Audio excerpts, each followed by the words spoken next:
কি এখানে ইউটিউবের পুরো মালিক। একটা ছোট বাচ্চা কখনো এত ভালো এডিটিং করতে পারবে? আমি কি এডিটিং করি? যাই হোক, আমার ঠান্ডা হৃদয় ভগবান।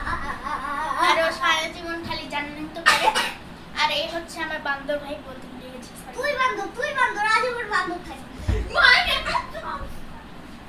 এটা ভিডিওতে বলতে শোনেন, তা আমার ফেসবুক হয়ে গেছে, তো আমার আরো চ্যানেল আছে। তো আমার আরো চ্যানেল আছে যেগুলোর মধ্যে আপনি ইয়া করতে পারেন, ওই নাম কি বলে, সাবস্ক্রাইব করতে পারেন। এতে টাইম ওয়েস্ট করলাম আর লাইকও করতে পারেন, শেয়ারও করতে পারেন। এইটা কিছু কাজের কথা বলবো, এই আমার বান্দর ভাই, কিন্তু কাজের কথা কিছু বলবো। আমি হলাম বুদ্ধিমান বান্দর।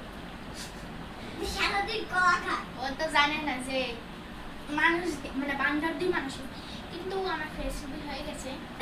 এখন আমার ফেসটা দেখে নেন, দেখেন ভালো মতো দেখেন, দেখছেন? ওকে তো একটা বান্দরের মতনই ফেস। আচ্ছা, আপনি একটু 2 মিনিট দাঁড়াবেন, আমি একটা কাজ করে নিই।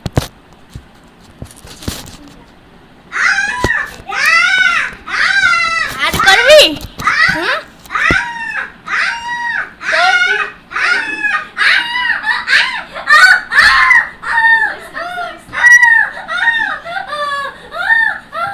সারা জীবন খালি চিল্লাবে। তো আমার আরো চ্যানেল আছে যার নাম হচ্ছে দীপ্ত টু, এরপর আছে দীপ্ত গেমিং।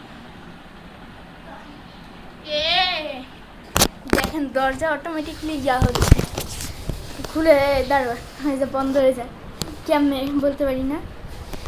ভূত ঢুকে গেছে বাবা। আমাদেরকে বাঁচান। আমার জঙ্গলের মধ্যে ভূত ঢুকে গেছে। অদৃশ্য ভূত। ভূতের বাচ্চা কই গেলি? আমি তোর ভূত। মনে হচ্ছে কি আবার পিটাতে হবে, তাহলে একটু দাঁড়ান। বাড়ি খা তুই, বাড়ি খা, তুই লাইক তুই বাড়ি খা। তাহলে আজকের মতো এখানে শেষ। আর আমি হলাম বান্দরের বাচ্চা, বান্দর। হ্যাঁ, আর আমি বাবা আর ওর দুইটা নাম, আমি বান্দর ডাকি, আমার দাদু আছে সে ডাকে হনুমান। তো আজকের মতো এখানেই শেষ। এখন ও কি যেন দেখাবে, তো এই অবস্থায় সে ঘুরতে ঘুরতে মরে গেছে। আর ওকে একটা